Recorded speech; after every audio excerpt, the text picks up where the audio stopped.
जय हिंद। सीडब्ल्यू में आपका स्वागत है। मेरा नाम है संदीप। उपस्थित हूं आपके लिए लेकर एक नई वीडियो। दोस्तों, आज की वीडियो में बात करेंगे अमेरिका के ऑपरेशन मिडनाइट हैमर के बारे में। दोस्तों, इस ऑपरेशन के तहत अमेरिका ने ईरान के परमाणु संयंत्रों को निशाना बनाया है, जिसमें उसने दुनिया के सबसे घातक बमवर्षक विमान B-2 स्पिरिट का इस्तेमाल करके GBU नाम के लगभग 13,000 किलोग्राम के बॉम्ब अमेरिका ने यूरेनियम एनरिचमेंट करने वाली ईरान की साइट्स पर हमला बोल दिया है।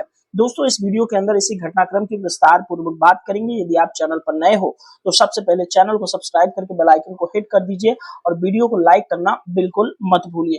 दोस्तों, इस घटनाक्रम के बाद अब दुनिया के अलग अलग हिस्सों में कयास लगाए जा रहे हैं, क्योंकि ये घटना जिस क्षेत्र की है उसे हम मिडिल ईस्ट कहते हैं। और मिडिल ईस्ट आप सब जानते हैं कि ऑयल का कितना बड़ा भंडार रखता है अपने पास। खासकर ईरान तो ऑयल, जो क्रूड ऑयल है, कच्चा तेल है, उसका सबसे बड़ा मार्केट है। तो ऐसे में बहुत जरूरी हो जाता है कि ईरान और इजराइल के बीच जब अमेरिका इस युद्ध में इन्वॉल्व हो चुका है तो समझना चाहिए कि इस युद्ध का इम्पैक्ट वैश्विक स्तर पर और भारत के संदर्भ में क्या होने वाला है। साथ ही क्या इस घटनाक्रम के बाद ईरान हॉर्मुज जलसंधि को ब्लॉक कर देगा, जो कि एक मेजर ऑयल रूट है इंटरनेशनल ऑयल ट्रेड का, या फिर ये दोस्तों ये हमला अमेरिका का ईरान के ऊपर कहीं तीसरे विश्व युद्ध की आहट तो नहीं। इन तमाम विषयों पर हम इस वीडियो के अंदर बात करेंगे। आप वीडियो में बने रहें अंत तक, तभी आपको पूरा घटनाक्रम समझ में आएगा। तो चलिए आइए डिस्कस करते हैं अमेरिका द्वारा किए गए ऑपरेशन मिडनाइट हैमर के बारे में। दोस्तों, अमेरिका का ऑपरेशन मिडनाइट हैमर क्या है, सबसे पहले आप समझ लीजिए, क्योंकि पहले तो मैंने सारी बातें बता दी हैं, लेकिन फिर भी आप थोड़ा सा समझिए। अमेरिका ने अपने B-2 स्पिरिट बॉम्बर का यूज किया। ये है B-2 स्पिरिट बॉम्बर। ये स्टील्थ बॉम्बर होता है जो कि दुश्मन के रडार में आए बिना दुश्मन की टेरिटरी में घुसकर अपने मिशन को अंजाम देने में सक्षम है, इसलिए इसको गुप्त रूप से कहा जा रहा है। ईरान के नतांज और फोर्दो जैसे परमाणु ठिकानों पर अमेरिका ने इस ऑपरेशन के अंतर्गत कार्रवाई की है और इस ऑपरेशन को उसने मिडनाइट हैमर का नाम दिया है। ये हमला काफी तेज, गुप्त और अत्यधिक विध्वंसक कार्रवाई को दर्शाता है।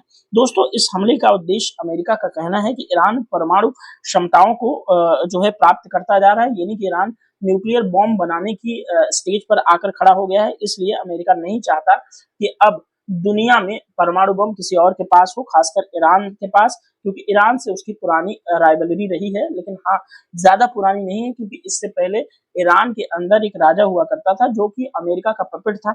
जब तक अमेरिका को ईरान से लाभ मिला, ईरान से उसने खूब दोस्ती निभाई। उसके बाद जैसे ही रेजिम चेंज हुई, जब से अयातुल्लाह अल खामनेई आए हैं, तब से ईरान का जो है पक्का कट्टर दुश्मन बना हुआ है अमेरिका। दोस्तों, आप सब जानते हैं कि ये घटनाक्रम किस घटना के बैकग्राउंड में हुई है।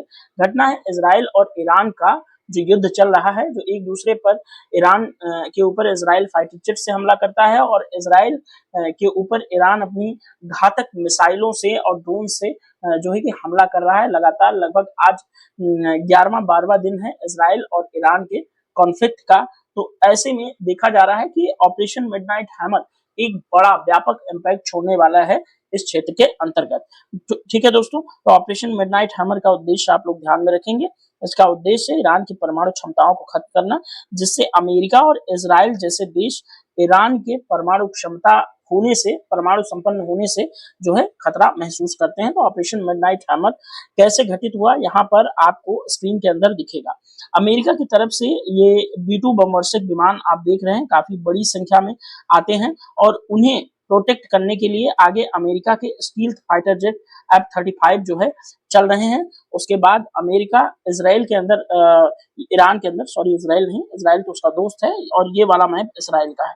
ठीक है, अमेरिका एंटर करता है ईरान के अंदर। ईरान में वो देखता है फोर्दो, नतांज को मुख्य रूप से उसने फोर्दो में ये GBU बॉम्ब गिराए अपने स्टील्थ B-2 बॉम्बर के थ्रू। और दोस्तों, उसने जो है कि नतांज पर भी बॉम्ब गिराए और उसने इस्फहान जो एक जगह है, वो तीसरी न्यूक्लियर साइट्स है ईरान की, जिसको अमेरिका ने बम्बार्डमेंट किया। उसमें जो है कि American navy state of Hormuz, ये वाला हॉर्मुज जलसंधि है, उसके करीब जा करके जो है दोस्तों अमेरिकन नेवी के जहाजों और पनडुब्बियों ने जो है कि टॉम हॉक क्रूज मिसाइल, जो कि दुनिया की सबसे फास्टेस्ट और घातक मिसाइल मानी जाती है, उससे हमला किया। जो है यहाँ पर देख रहे हैं कि ऐसे मिसाइलें गई और इस्फहान पर मिसाइलों ने हमला किया। अमेरिका ने बहुत चालाकी से इसमें से बॉम्बर्स की एक फ्लीट को कहा कि आप आगे बढ़ जाओ, और दूसरी फ्लीट को इसने कहा कि आप बॉम्ब गिरा करके जो है कि हिंद महासागर की तरफ डिएगो गार्सिया और गुआम, जो फिलीपींस के पास स्थित अमेरिका का हवाई अड्डा है, उस पर चले जाओ। दोस्तों यहाँ स्क्रीन पर आपको फोर्दो, नतांज और इस्फहान, जो ईरान की न्यूक्लियर साइट्स है जिसको यूएस ने बॉम्बार्डमेंट किया है, वो दिख रही है। इनका आप जो है कि महत्व अलग अलग है, इसको समझिएगा। नतांज के अंदर ईरान जो है लार्जेस्ट यूरेनियम एनरिचमेंट फैसिलिटी है नतांज, तो इसको जो है अमेरिका ने बम्बार्डमेंट करके पूरी तरह से बर्बाद कर दिया। इस्फहान के अंदर भी बहुत इंपॉर्टेंट कामकाज होते हैं जो है यूरेनियम एनरिचमेंट को लेकर के। इस दौरान जब हमला किया अमेरिका ने, जिसे अमेरिका कह रहा है कि मिडनाइट हैमर, तो इस हमले के दौरान अमेरिका ने फोर्दो और नतांज पर 30,000 पाउंड यानी कि 14,000 किलोग्राम के 1 दर्जन से भी ज्यादा जीबीयू बम मारे। ये बम बंकर बस्टर होते हैं, यानी कि ये जो फोर्दो साइट है दोस्तों इंपॉर्टेंट इसलिए है क्योंकि ये एक पहाड़ी है ऐसे, और उस पहाड़ी के नीचे अंडरग्राउंड में जो है कि लगभग 90 मीटर नीचे बनाई गई न्यूक्लियर साइट है फोर्दो। इसलिए फोर्दो को मुख्य रूप से इन जीबीयू बंकर बस्टर बम का इस्तेमाल करते हुए नष्ट किया गया है। ये बम की अपनी एक खासियत है दोस्तों बंकर बस्टर की। अगर मान लीजिए यहाँ से B-2 बॉम्बर ने इनको लॉन्च कर दिया, तो ये बम मान लीजिए ऐसे जाएंगे, नीचे गिरेंगे यहाँ, उसके बाद यहीं फटेंगे नहीं, ये बात ध्यान रखिएगा। सीधा ड्रिल करते हुए ये लगभग 60 मीटर नीचे जाएंगे, 60 मीटर नीचे जाएंगे, उसके बाद यहाँ पर ब्लास्ट होंगे। तो आप समझिए कि एक बम 60 मीटर नीचे गया, फिर दूसरा बम, फिर तीसरा बम, तो ये 90 मीटर पहुंचना इनके लिए कोई बड़ी बात नहीं है। और उसके बाद जाकर के ये नीचे बम फटे और ये साइट्स पूरी तरह से तबाह हो गई। और इस्फहान और नतांज पर दोस्तों 30 टॉमहॉक क्रूज मिसाइलें दागी गई, जो कि अमेरिकन नेवी द्वारा जो उनके पनडुब्बियां और शिप्स वहां पर मौजूद थे बगल में, जो है कि हॉर्मुज जल संधि के बगल में, उन्होंने ये टॉमहॉक क्रूज मिसाइलों को दागा था। इन्हें 400 मील दूर अमेरिकी पनडुब्बियों से दागा गया। पूरे ऑपरेशन में कुल 75% प्रिसीजन गाइडेड वेपन का इस्तेमाल किया गया। वहीं हमले में 125 जो है फाइटर एयरक्राफ्ट इस्तेमाल किए गए। इनमें फाइटर जेट्स और रिफ्यूलिंग टैंकर और स्टील्थ विमान जो है दोस्तों शामिल थे। ये इंपॉर्टेंट है, ध्यान में रखिएगा। अब ऑपरेशन मिडनाइट हैमर की यहाँ से आप टाइमलाइन समझ सकते हैं कि कैसे कैसे ये ऑपरेशन शुरू हुआ और क्या चीजें कैसे हुई। स्क्रीन पर आप समझिए, ये है यूनाइटेड स्टेट ऑफ अमेरिका, ठीक है। अमेरिका का यहाँ पर एक एयरबेस है, वहां से अमेरिकी जो B-2 स्टील्थ बॉम्बर है वो उड़ान भरते हैं, और उनके साथ कुछ और जो है विमान इन्हें प्रोटेक्ट करने के लिए बढ़ते हैं इनके साथ साथ। उसके बाद देखिए ये कौन सा रूट लेते हैं, ये आप समझिए। यहाँ से ये सीधा जाते हैं, अटलांटिक ओशियन को क्रॉस करते हैं, और जो है कि जिब्राल्टर जल संधि से होते हुए दोस्तों मेडिटेरियन सी में घुसते हैं, और मेडिटेरियन सी से आगे जाकर के जो है कि इजराइल और इराक वगैरह के ऊपर से होते हुए ये सीधा ईरान पर बम्बार्डमेंट करते हैं। और यहाँ पर नक्शे पर आपको दिख रहा है कि यहाँ पर अमेरिकन नेवी मौजूद है, और अमेरिकन नेवी ने नतांज और इस्फहान पर जो है टॉमहॉक क्रूज मिसाइलों से हमला किया। तो इस तरह से समस्त ऑपरेशन मिडनाइट हैमर को जो है अंजाम दिया अमेरिका ने। दोस्तों यहाँ पर और अच्छे से इस मैप के जरिए आप चीजें समझ सकते हैं। इस स्टेशन से उड़ान भरते हैं, और यहाँ पर देखिए ये वाला रूट लेते हुए सीधा ईरान में एंटर करते हैं, और ये जो है कि यहाँ पर उनकी नेवी खड़ी है, और ये जो है कि इस्फहान, नतांज और फोर्डो को वो फोड़ देते हैं, ठीक है। ये ध्यान में रखेंगे आप। अच्छा, अब इस घटनाक्रम के होने के बाद इस फोर्डो की ये तस्वीरें हैं। यहाँ पर जो आपको ध्यान में देखिए गड्ढे दिख रहे हैं, ये गड्ढे उन्हीं जीबीयू बॉम्ब्स के। अब बॉम्ब्स जनरली नॉर्मल जो बॉम्ब होते हैं वो क्या करते हैं कि मारो तो सीधा जाके जमीन पे फटते हैं, तो लेकिन नहीं, जीबीयू बॉम्ब्स की खासियत यही है कि ये सीधा पहले पहाड़ को ड्रिल करते हैं। ऐसे देखिए जो यहाँ पर छेद बना हुआ है ना, तो यहाँ पर उन्होंने पहले ड्रिल किया, उसके बाद लगभग 60 मीटर नीचे जाकर के वो फटेंगे। तो इस तरह से ये एक जो है कि बंकर की तरह इस्तेमाल की जा रही थी, अंडरग्राउंड फैसिलिटी थी, इसलिए इनको यहाँ पर वो सब चीजें किया गया। यहाँ पर B-2 बॉम्बर और रिफ्यूलिंग वगैरह भी इन्होंने रास्ते में की, और इन्होंने अपने ऑपरेशन को अंजाम दे दिया।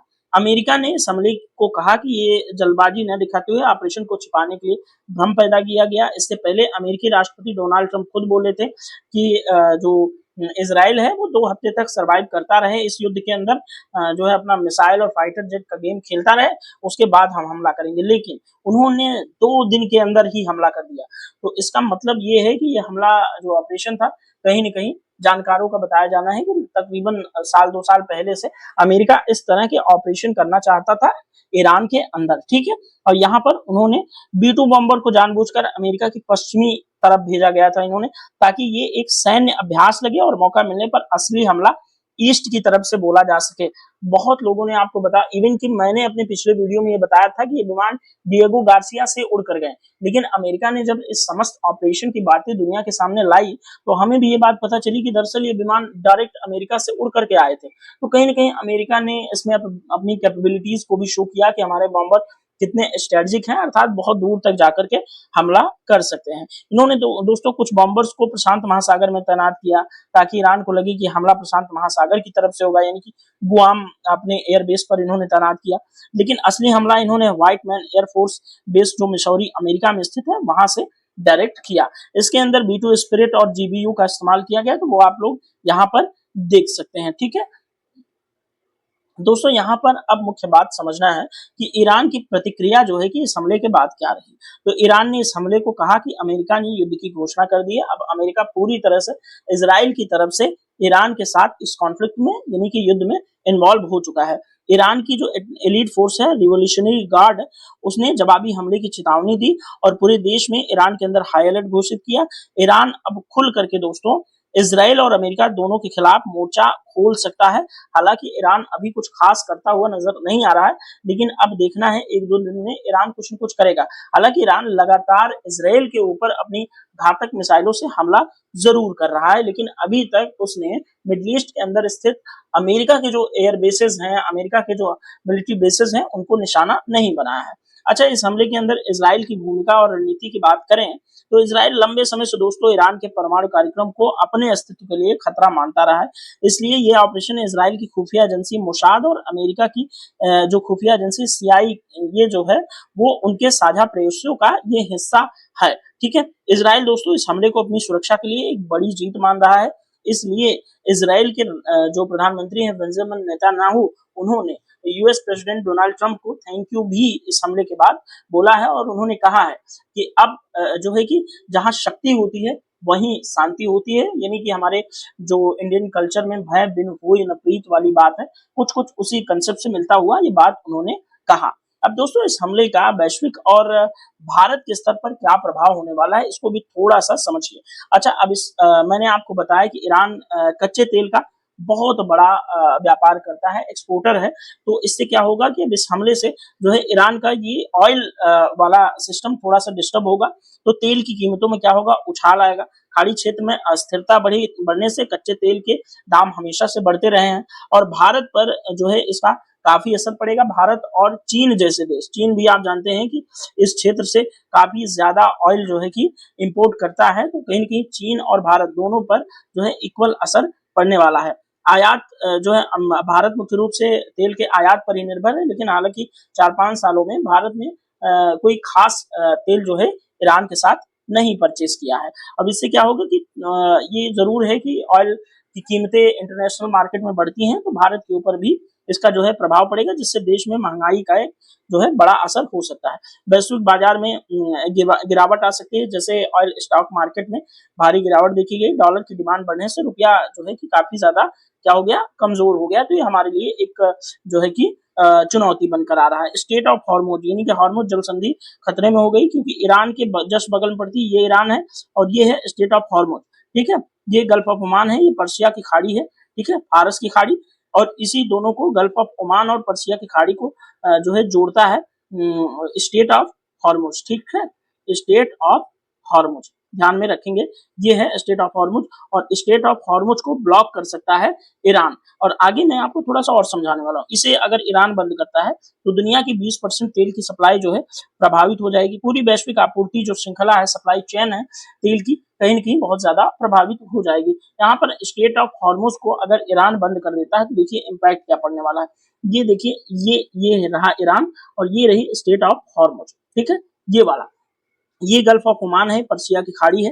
अब आप यहाँ देखेंगे जो मेजर ऑयल एक्सपोर्टर हैं वर्ल्ड के, देखिए जैसे कुवैत हो गया, बहरीन हो गया, कतर हो गया, यूएई वगैरह हो गया, ओमान हो गया, सऊदी अरबिया हो गया, वो सब, और इराक हो गया, ये सभी जो है अपने ऑयल का व्यापार दोस्तों ये पर्शिया की खाड़ी से जो है स्ट्रेट ऑफ हॉर्मुज होते हुए ही करते हैं। इसी रास्ते से तेल जो है कि भारत जाता है, इसी रास्ते से तेल जो है कि दोस्तों चाइना जाता है। तो ये भारत और चाइना दो बड़ी आबादी वाले देश हैं, दो बड़े मार्केट हैं, तो निश्चित तौर पे ये तेल काफी ज्यादा लगभग 20% जो है कि ऑयल यही खरीद लेते हैं। तो समझ सकते हैं कि हमारे ऊपर भी काफी ज्यादा जो है कि प्रभाव पड़ने वाला है, और अमेरिका कहीं न कहीं अगर यहाँ उलझता है तो एक लंबा युद्ध जो है चलने की आशंका जरूर है। मिडिल ईस्ट में अस्थिरता होती है तो भारत के अंदर हमेशा प्रभाव पड़ता है, क्योंकि भारत का बहुत सारा जो डायस्पोरा है वहां पर मिडिल ईस्ट के रीजन में रहता है, इसलिए जो है कि भारतीय कामगारों पर बहुत ज्यादा प्रभाव पड़ने वाला है। अच्छा, आप एक बात थोड़ा सा मैं और समझाना चाहूंगा। ये ईरान जो है, ईरान के बहुत सारे प्रॉक्सीज हैं। ये यमन जो है, यमन वाले इस एरिया के अंदर दोस्तों हूती विद्रोही रहते हैं, ठीक है, हूती विद्रोही रहते हैं, और जो कि ईरान के क्या हैं, प्रॉक्सीज हैं, यानी कि ईरान इन्हें हथियार और साजो सामान दे करके इसराइल के ऊपर हमले करवाता है। ये है इसराइल, ठीक है। और इसराइल के बगल में दोस्तों, इसराइल के जस्ट ऊपर एक देश है जिसका नाम है लेबनान। अभी पिछले साल लेबनान और इसराइल की बहुत भयंकर जंग हुई, और आपने देखा कि इसराइल के अंदर जो हमास है उसका प्रमुख जो है हिजबुल्ला, हमास, हाँ हमास ग्रुप है, या मैं उस ग्रुप का थोड़ा सा जो है कि नाम भूल रहा हूँ, उसका प्रमुख है यहाँ पर नसरुल्ला था, नसरुल्ला, नसरुल्ला नाम का एक व्यक्ति था, और इसको जो है कि पिछले साल इसराइल ने मार गिराया। तो यहाँ पर देखिए ईरान के प्रॉक्सीज यहाँ यमन में है, यहाँ से हमले करवाता है ईरान इसराइल के ऊपर, और ईरान लेबनान के अंदर भी जो है कि नसरुल्ला वाला ग्रुप जो है वो ईरान का ही प्रॉक्सी है। यहाँ से भी ईरान जो है कि इसराइल पर हमले करवाता है, और इसराइल के गाजा वाले क्षेत्र में भी जो है हमास बहुत ज्यादा एक्टिव है। यहाँ पर हमास जो है बहुत ज्यादा एक्टिव है।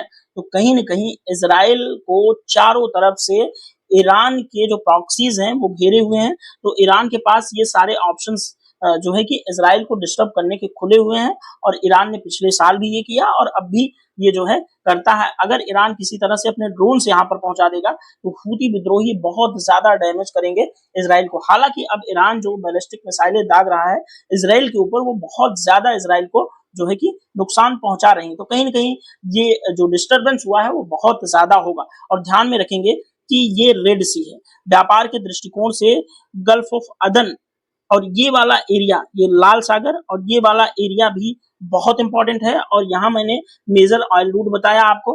तो ईरान के पास ये सहूलियत है, तो वो चाहे तो स्ट्रेट ऑफ हॉर्मुज को और इस वाले रास्ते को, जो रेड सी वाला रास्ता है, वो चाहे तो बंद कर सकते हैं, क्योंकि हूती विद्रोही यहाँ पर इसके समर्थक हैं। तो हूतियों से कहकर के ये वाला स्टेट भी जो है ईरान बंद कर सकता है। ये अपने आप में बड़ी बात है, ध्यान में रखेंगे। दोस्तों अब भारत की यहाँ पर क्या चीजें रहेंगी, भारत को क्या चुनौतियां फेस करनी पड़ेंगी। तो दोस्तों देखिए, भारत का जो है कि दोस्तों अमेरिका और ईरान दोनों के साथ अच्छे संबंध है, तो कहीं न कहीं अपने संबंधों को यहाँ पर बैलेंस करने में दिक्कत आएगी, क्योंकि भारत को इन सभी में क्या रहना है, तटस्थ रहना है, न्यूट्रल रहना है, किसी का पक्ष नहीं लेना है। क्योंकि ईरान के साथ भारत चाबहार पोर्ट को डेवलप कर रहा है, आप सब जानते हैं, और एनर्जी के लेवल पर भारत का बहुत बड़ा सहयोग जो है ईरान करता है। तो हम अगर ईरान की चाबहार पोर्ट को डेवलप कर रहे हैं तो ईरान के साथ भी हमारे रिश्ते अच्छे रहें, ये हमारे लिए बहुत जरूरी है। हालांकि इजराइल के साथ भी हमारे जो है कि डिफेंस रिलेशनशिप है वो बहुत ज्यादा अलग लेवल पे है, लेकिन हमें यहाँ पर यही चीजों को जो है यहाँ पर संतुलित करना पड़ेगा। अमेरिका जो है कि दोस्तों, अमेरिका के साथ भी भारत के बहुत अच्छे संबंध रहे हैं। हालांकि ऑपरेशन सिंदूर के दौरान वो चीजें खुलकर आई, कहीं न कहीं अमेरिका और भारत के संबंधों में थोड़ा सा खटास जरूर देखने को मिली है, लेकिन ये छोटे मोटे कॉन्फ्लिक्ट से इंटरनेशनल जो रिलेशंस होते हैं वो ज्यादा प्रभावित नहीं होते। तो अमेरिका ऐसे में भारत पर दबाव बढ़ा सकता है कि भारत इस कॉन्फ्लिक्ट के अंदर उसका जो है समर्थन करे। ये ध्यान में रखेंगे, इंपॉर्टेंट होगा भारत के लिए। भारत की स्थिति सिर्फ ये हो सकती है कि भारत के ईरान और अमेरिका के साथ, दोनों के साथ रिश्ते अच्छे हैं, इजराइल के साथ भी रिश्ते अच्छे रखने हैं।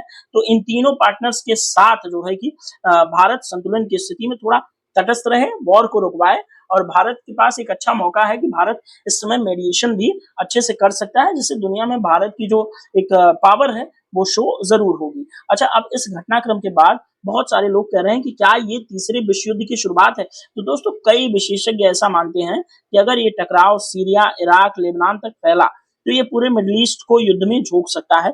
लेकिन अगर दोस्तों मुख्य रूप से दो पार्टनर दुनिया के, रूस और चीन, अगर ईरान का पक्ष ले लेते हैं तो हालत काफी ज्यादा गंभीर हो जाएगी। और दोस्तों, ये एक छोटा सा कॉन्फ्लिक्ट कहीं न कहीं विश्व युद्ध का रूप ले सकता है, क्योंकि अमेरिका, आप सब जानते हैं कि नेटो ग्रुप का मेंबर है। नेटो में 28-29 कंट्री आते हैं। अगर नेटो ने जो है अमेरिका पर ईरान कहीं भी किसी भी तरह से हमला करता है तो नेटो, पूरा नेटो ग्रुप मिलकर के ईरान को मारने आएगा। ऐसे में कहीं न कहीं जो है रशिया को और चाइना को कहीं न कहीं ईरान का पक्ष लेना पड़ेगा। लेकिन ऐसे में भारत जो है दोराहे पर जरूर खड़ा होगा। इसलिए भारत को यहाँ पर बहुत सोच समझ के अपनी विदेश नीति को यहाँ पर चलाना होगा। दोस्तों, ये बात इंपॉर्टेंट है, ध्यान में रखेंगे। दोस्तों, अब इन सब चीजों से क्या होगा कि अब अगर ये कॉन्फ्लिक्ट बहुत ज्यादा लंबा खिंचता है तो ये कॉन्फ्लिक्ट कहीं न कहीं भारत और चाइना के हित में नहीं है। तो चाइना भी नहीं चाहेगा कि ये कॉन्फ्लिक्ट खींचे, और रशिया ऑलरेडी यूक्रेन के साथ युद्ध में इन्वॉल्व है। इसलिए रशिया भी बहुत ज्यादा कुछ करता हुआ नजर भी नहीं आ रहा है और कर भी नहीं पाएगा, क्योंकि ईरान के जो रशिया है वो यूक्रेन के साथ कहीं न कहीं 3 साढ़े 3 सालों से युद्ध में इन्वॉल्व है। अभी तक वो वहां से निकल नहीं पाया है। तो और बहुत सारे मिलिट्री साजो सामान जो है यूक्रेन के ऊपर रशिया ने लगा दिए हैं। तो अब रशिया के पास उतना एक तरह का एक कैपेबिलिटी, सेंस ऑफ कैपेबिलिटी कह सकते हैं, वो नहीं रही कि अब वो इस युद्ध में अमेरिका के खिलाफ बहुत ज्यादा खुलकर आए। पूरी दुनिया ये चाहेगी कि अब ईरान को अभी भी चुप करवा दिया जाए, क्योंकि अमेरिका एक ऐसा देश है जो अपने ईगो पर आ गया ना, तो अपने ईगो को सेटिस्फाइड करने के लिए ईरान के अंदर रिजीम चेंज कर देगा। ईरान का जो है कि ईरान में बहुत सारी इंस्टेबिलिटी अमेरिका जो है क्रिएट कर सकता है। इसलिए पूरी दुनिया इस युद्ध को रुकवाने की तरफ ज्यादा ध्यान देगी, न कि इसे विश्व युद्ध का रूप देने में। और दोस्तों, भारत की पॉइंट ऑफ व्यू से ये चीज बहुत बड़ी बात है कि भारत को इसमें थोड़ा सा एक संतुलित रवैया अपनाते हुए सभी पक्षों से बात करते हुए इस युद्ध को रुकवाने का प्रयास जो है जरूर करना चाहिए। तो दोस्तों, इस वीडियो में आप क्या सोचते हैं, क्या विश्व युद्ध हो जाएगा? आपको क्या लगता है कि ईरान के समर्थन में रशिया और चाइना उतरेंगे? तो जो भी आप सोचते हैं कमेंट बॉक्स में आपकी प्रतिक्रिया का मुझे इंतजार रहेगा। देखिए, अब यहाँ ये डेवलपमेंट यहीं तक थी। आगे जो कुछ भी होगा हम आपको अपडेट करते रहेंगे। तो इस वीडियो में इतना ही, मिलेंगे तब नेक्स्ट वीडियो में। तब तक के लिए thank you so much, bye bye, जय हिंद, भारत माता की जय।